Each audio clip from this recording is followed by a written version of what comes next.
Hey guys, welcome back to my YouTube channel. If you are new here, thank you for joining. If you are a returning member, you are also welcome, guys. My name is Tola Oyewo, aka The Listica, and I'm a certified relationship counselor.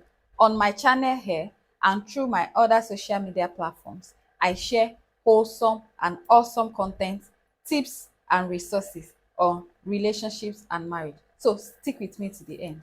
Today, as you can tell by the title, I'll be talking on 7 marriage killers that you should avoid. So the first marriage killer that I would like you to avoid in your marriage is defensiveness. So defensiveness is when your spouse raises a concern, and instead of you to admit, to acknowledge what you have done wrong, you try to put up a wall in order to shield yourself. It happens because you might be embarrassed, maybe you're ashamed, or you don't want to look bad to your spouse.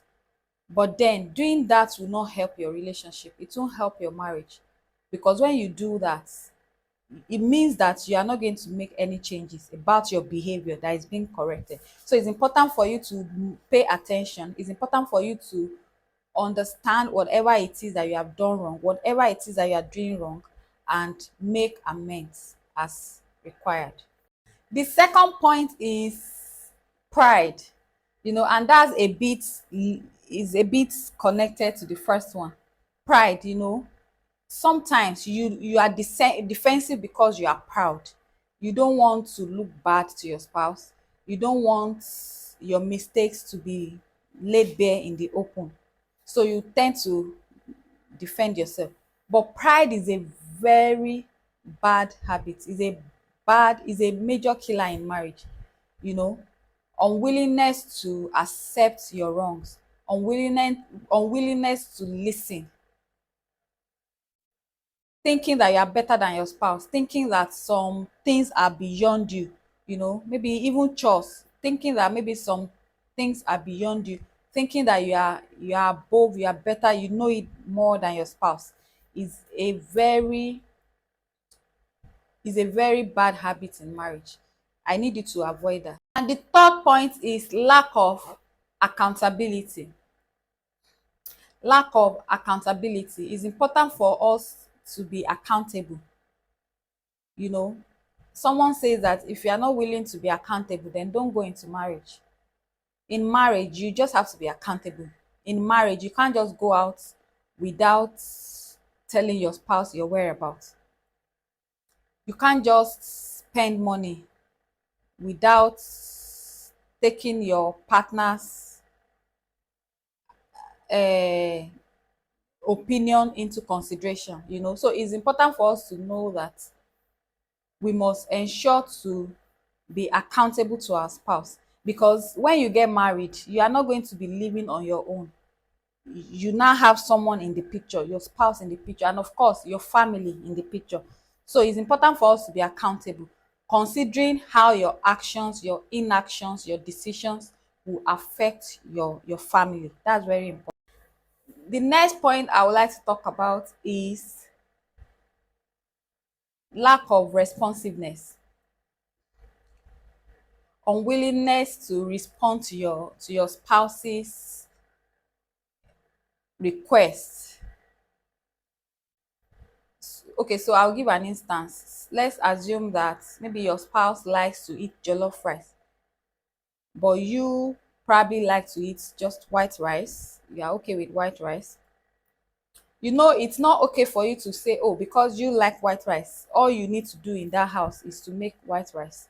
You must put into consideration your spouse as well. So it's important for us to respond, to be responsive.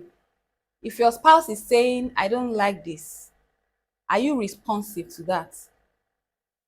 Do you make any adjustments? Do you respond to their wishes, to their needs? It's important for us to be responsive. When you do that, your marriage becomes a lot better. The next point we need to take note of is lack of empathy. It's important that we empathize with our spouse. It's important that we're empathetic. Putting ourselves in the shoes of our spouse is very important. If you were in that situation, how would you like to be treated? How would you like to be attended to? How would you like to be talked to? So it's important for us to be empathetic, putting ourselves in the shoes of our. Another point is poor conflict resolution skills.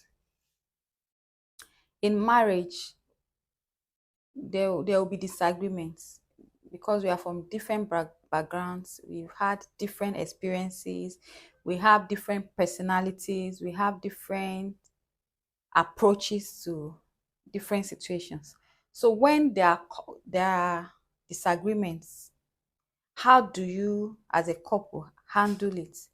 How do you do you have a healthy way of handling, of dealing with conflict? Do you have a healthy way of dealing with issues? Do you, in your disagreements, do you still respect each other, or you disrespect each other because you are angry with each other? So it's important for us to pay attention to this. This is a major killer in. And the last point is resentment. You know, resentment can happen as a result of build up anger, build up of unresolved issues. So it's important for us to avoid being resentful. Instead of waiting until we get to that stage, we must ensure to resolve our issues as they come in marriage, so that we would be able to avoid being resentful to one another.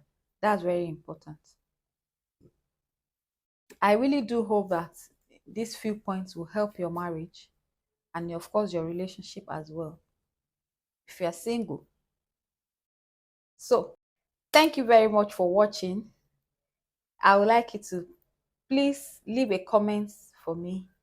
Please like, share with others, and don't forget to subscribe to my YouTube channel. I will see you in my next video by the grace of God. Bye for now.